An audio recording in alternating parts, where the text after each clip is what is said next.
My name is Seth Lowery. How are you doing today? I'm doing all right. How are you? Awesome.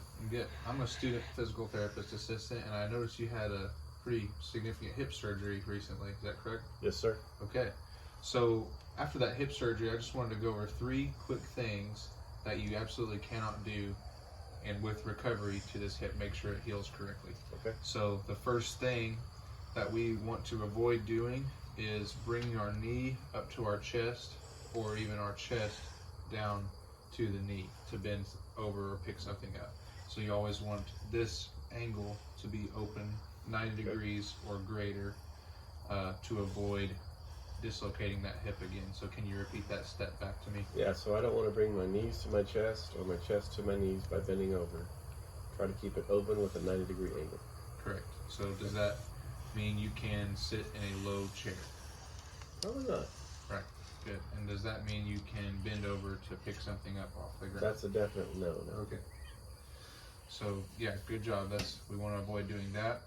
And so the next thing that we want to avoid doing is crossing our feet or crossing our legs while we're sitting or even sleeping. Okay. And so we want to avoid that at all costs to prevent any further injury to your hip. So could you repeat that back to me? So I'm not going to cross my feet or my legs because that might dislocate the hip again.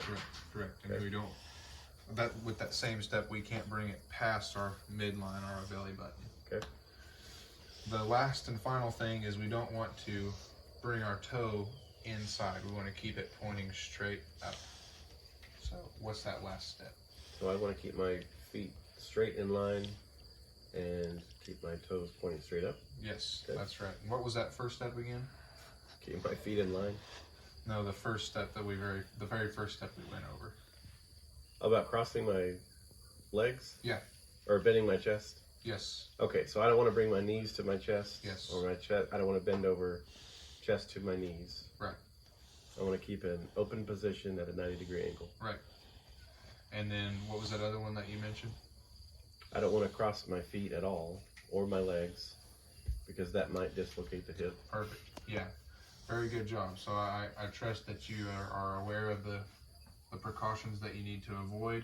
And there are just a few modifications that we'll make for your home when you go back home.